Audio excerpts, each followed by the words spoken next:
It's gonna be a good show. Here, wait, It's gonna be the best show. Great show.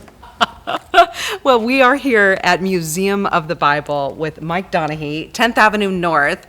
It's the invited tour. Let's go. Natalie Lane is here as well. She rips. Delta P is plus 0.4, and we're going to secure the high gain and give you Omni Bravo. Hey, I'm Nick with Bandkind, and we are at Museum of the Bible for Mike's birthday. That's right. I'm a birthday boy. Birthday bash at Museum of the Bible. Come on. I brought my daughters with me. Well, two of them. Aww. My oldest daughter went here on a field trip, and when she found out we were playing here, she begged me to come. Did she really? And if you have a teenage daughter begging you to come to Museum of the Bible, you just say yes. You do it. Yes. Oh my goodness. Now you have gone through a couple of the exhibits here today. Mm-hmm. Do you have a favorite? Well, I can guess. We've only done two. Okay, thus you've done far, two. Okay. So, yeah, you can guess. Okay, I'm guessing Mike Donehey made a choice at the top of the escalator to go Old Testament. You went New Testament first. New Testament first because my Okay. daughter, that one wasn't open when she came, so she Okay. insisted on doing that. Now, as you walked through the New Testament part of it, did you feel a certain connection in what you've read in the Word, and the stories that you've read in the Word, and what you experienced as you walked through? Well, yeah, they had a big movie in there right now, so we just kind of watched. It was sort of a Chosen-esque Okay. episode of the two witnesses who are walking on the road to Emmaus Yes. after Jesus is risen, and they kind of, fill in some backstory. I cried. Wow. I loved it. Wow. I was a theater major, so I like the, filling in the gaps creatively with the things we aren't told in Scripture to help us sort of imagine the context a little bit. Yeah. It's beautiful. The living Word. But then we immediately did the Old Testament walkthrough Yes. experience. Yes. It was amazing. Yes. Rainbow room, projection mapping, Yeah. know, Right. very interesting art portrayals of things. I love it. Yeah, the wall with all the Hebrew on it. that Walls is just- appearing and disappearing. I know. Yes. I started videoing, and You did and not. a lovely employee And he got said, threw out. "Hey, we don't allow that here." I said, "Oh, sorry." But it's so compelling. It's amazing. Yeah, you saw the burning bush. Yeah, very Yeah. cool. I love that this building continues to be beaming with life. I mean, even as I walked through, you could tell people were just still contemplating, or they were just lifted up. And tonight, I'm sure at your show, they're going to be contemplating some words that you have for them. Oh. They're going to be lifted up. I hope so. Very Yeah. cool. Very powerful. What's your favorite Old Testament story? That's an interesting question. And I shouldn't say story. What's your favorite Old Testament?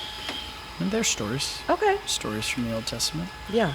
I mean, part of the exhibit just talks about Ruth. And I did a study on Ruth with a pastor friend of mine at a camp last year, 2 years ago now. And I'd never put the pieces together. You would think that I should have, but in the genealogy of Matthew, it talks about Ruth, and Boaz marries Ruth, a Moabite woman, and you're always curious, why did Boaz see the Moabite woman and consider her plot? Well, Boaz's mother was Rahab. Did you know that? Rahab was the prostitute at Jericho, right? Am I getting into this right? And I just thought that was really beautiful. Well, of course he would be Wow. empathetic toward Ruth. Wow. No, I was stuck in the grain part of it because I grew up harvesting lots of grain I see. and gathering grain, and so that's the part I sort of lived in with Ruth. You were doing it. Do you know that if you eat raw wheat, you can actually blow a bubble, like a bubble gum? Weird. Isn't that crazy? That makes It's sense. hard to chew it why to that people point. have gluten intolerances. A lot of Speaking stickiness. of, yes, lots of stickiness. Although I just went to Italy, Okay. and there's less stuff going on in their wheat, and apparently people with gluten-free stuff can eat the pasta in Italy. Really? Did you? I did. I eat pasta anyway. Yeah. So. Have you been to Italy? I have not been to Italy. No. Guys, whatever you're doing, stop it. Get on a plane. Go to Italy right now. Italy. It's my spirit animal. Really? If a country could be a spirit animal, I would live there, yes, 100%. I loved it. Oh. Okay, Donehey's heritage, I'm guessing, is further north. It's Irish or Yes. Scotch. Yes. There's a debate about it. Really? We'll see. So the best thing about Museum of the Bible and playing that on your birthday is that you are going to get to literally take the stage on your birthday. Another What day. will that birthday freedom afford you? I gotta say, I feel as one gets older, you definitely, at least me, I care much less about what people think about me. So, with every year, a little more freedom, baby. Wow. Now, recently, Mike Donehey has had lots of things to say, or maybe you just took opportunity to finally say it. What will you speak about tonight that you feel like has been resonating with your audience? Yeah, about a year and a half ago, I kind of rethought the way I was doing social media. You're always careful to proclaim your thoughts about God because, Tim Keller was a guy I really looked up to before he passed, and he didn't write his first book till he was 60 or something like that. So you always want to be careful, just start spitting out wisdom in your younger years because you might end up disagreeing with yourself down the road. Wow. Which is part of the issue. So I like Wow. to chew on things a long time before I start proclaiming them with any sort of certainty. But I was in a Q&A with Big Daddy Weave and an up-and-coming artist, Katie Nicole, and a young girl in the Q&A said, "Hey, Katie, how do I get more followers on TikTok?" Wow. And, because Katie had kind of gotten discovered Yes. on TikTok. So Katie Yeah. gives her all this really great advice about the algorithm, about just getting on there and sharing and not worrying about what the haters say, and great advice. But after she finished answering, I looked at the girl, I said, "Can I ask how many followers you have now?" And she goes, "Oh, it's doing terrible. I only have 722. I went, 722? You are crushing Jesus at the follower game. Way to go. You have more followers than Jesus." And she goes, "Well, he spoke to thousands." I go, "Have any of your videos on TikTok had over 1,000 views?"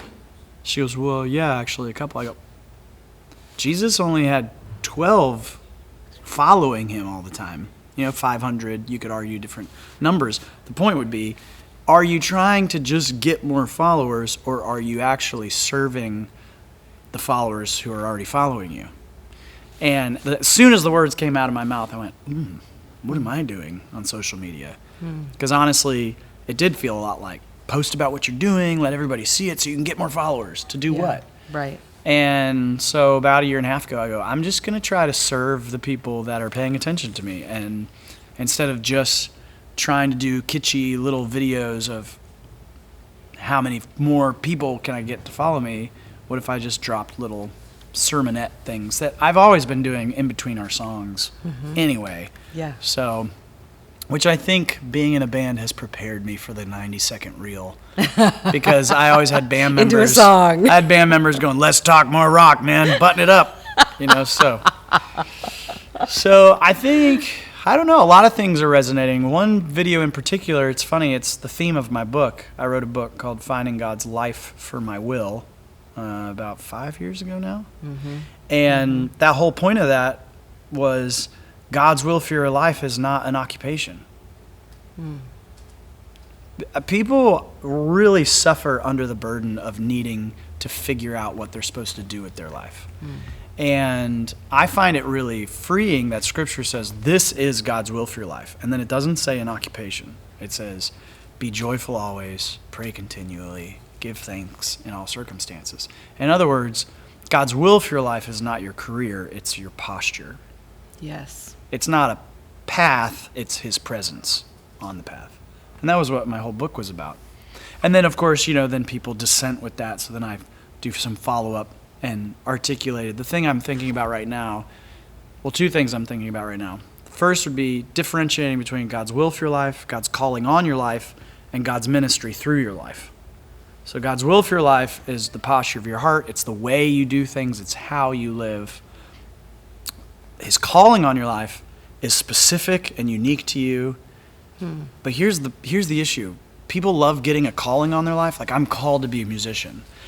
Yeah. But then they wrap their whole identity around it instead of realizing that callings are temporary assignments. Wow. You know, so 4 years ago, when my wife came to me and said, hey, I need you to come off the road and retire, if being in 10th Avenue North was my calling, was who I was, then I'm not able to do that. But because I believe callings are temporary and they come and go, I can go, okay, that was awesome, loved it. Maybe it'll come back around. And now it has. Yes. And then God's ministry through our life is all the same. Paul says we're all given the ministry of reconciliation. So I try to help people go, look, whatever your occupation is, whatever your calling is, that's not your ministry. Your ministry is reconciliation.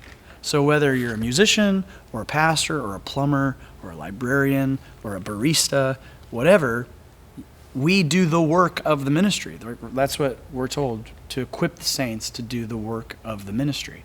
And that's one of those weird things we flipped around in the church where we think the people on stage do the work of the ministry. And then there's all these people who just support them doing the work. But scripturally, it's actually the exact opposite. The people on stage are equipping these people to do the work of the ministry, which is reconciliation.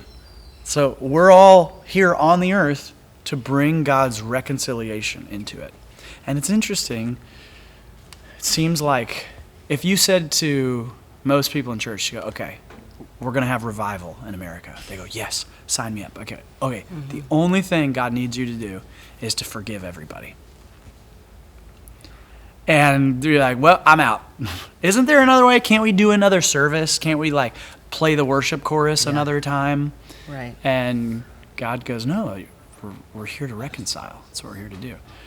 And I've been thinking a lot. I don't want to poo-poo on award shows, but even when we won awards, I still felt weird about it. And I was reading in 2 Corinthians, and it says, we ought not to compare ourselves to one another and measure ourselves by one another. I go, ooh. But people go, yeah, but Romans says outdo one another in showing honor. And that's what we're trying to do with the awards. I go, I totally get it. But the second you go, the best whatever, you are comparing and saying this one is more valuable than that one. And people are going to go, oh, you're just saying everyone should get a participation trophy, just blah, blah. No, it's good to honor excellence. But do we have to do it in a way where we're, by lifting up one, we're having to differentiate them? So my thought would be, what if we did, maybe you can help me with this, but what if we did the story awards, where you basically just have people with stories. I heard Caleb Chapman from Colony House. I went to their 10-year anniversary of their first album show. Cool. And he goes, you know what? This album didn't win any awards. It didn't top any charts. It has no gold records. But what we do have are the stories of you. And your stories are the trophies that line our shelves, is what he said. Wow. And that hit me because I go, what if we did an award show where instead of going, the best new artist or the best song or the best whatever, we just said, hey, we have Linda from Seattle. That's my aunt. My Aunt Linda is from Seattle. We have Aunt Linda from Seattle, and she is presenting an award to Colony House. And then she gets up and goes, blah, blah, blah, blah. I present this award to Colony House for the Got Me Through My Cancer Treatment Award. You know? And then you're honoring, but you're not saying this is better than that, because I just don't think that's healthy for art. Yeah. Anyway, that's a hot take. I haven't really thought through that yet. I'm sure there's gaping holes in my argument, but Tell me about the show tonight a little bit. Raucous, illuminatory, transformational, all kinds of things. Exhortation, encouragement, sharp rebuke. Wow, it's gonna be a night. It's a lot of fun. It's a lot of fun, and And your yeah. parents are here. My parents are here, so I'll probably share some stories about my dad tonight. And yeah, it's a beautiful night. This tour we have been doing a section where we go, look, we haven't been touring in 5 years. There's probably a lot of songs that you always wish we'd play, so just call them out. And then we just kind of fumble through songs that we don't even know the words to. 2 nights ago, we pulled this kid up. He was a drummer, and he had our words tattooed on his arm. What? Greater than all my regrets. Wow. And so he's like, greater than all my regrets. And someone had actually told me about him earlier. I said, wait, you're Aiden? He goes, yeah. I go, you're a drummer, right? He goes, yeah. So I go, all right, this is for you. I started singing. I go, wait, what are we doing? Get up here. So we pulled him up, and we just threw a little snare thing, and he played with me. It was great. Unbelievable. So you never know what's going to... And then another night in Waco, a girl called out this song, Sparrow, and I couldn't remember how it went. So I'm up there trying to figure, well, how is the chorus? And then she's shouting the chorus to me. I go, do you sing? She goes, yeah. I go, get up here, girl. And thankfully, she was really good, because Wow. that could have gone sideways. Well, we are here at Museum of the Bible with Mike Donehey, 10th Avenue North. It's the invited tour. Let's go. Natalie Lane is here Yeah, as well. She rips. Really? She rips. And she joins us on a song. Wow. She throws down some Stevie Wonder melodica vibes. Ooh. And her and Monty riff back and forth. They kind of try to out-riff each other. Oh, my God. And it's different every night. It's great. That is so fun. That is so fun. Mike Donehey at Museum of the Bible. Woo! Raucous. Plus point 4, and we're going to secure the high gain and give you Omni Pro. Books. Oh, look at that. She's Right? got the old school. Do you remember that? Isn't this from Haiti? It was, The yeah. leather? Yeah, we were helping create some jobs for the kids coming out of an Mike orphanage. Donehey. Very cool. I love it. Thanks, Nick. Thank you, Mike. You're welcome. We'll see you. Great. Okay. Okay, bye.